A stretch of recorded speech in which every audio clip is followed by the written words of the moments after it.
Welcome to day 30, one of my embroidery challenge.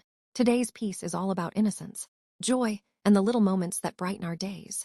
I created this sweet baby elephant sitting on a green hill, surrounded by colorful flowers, just enjoying the world and blowing bubbles into the sky. Sometimes, in our busy lives, we forget how beautiful simple things can be.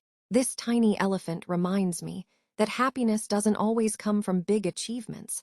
Sometimes it's found in a quiet moment, a small splash of color, or the courage to try one new stitch. Every flower here, every bubble, and every thread is a reminder that creativity grows when we show up consistently, even if it's one small step at a time.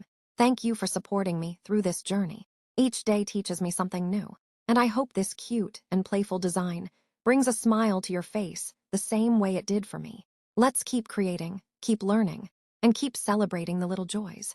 See you tomorrow for day 32.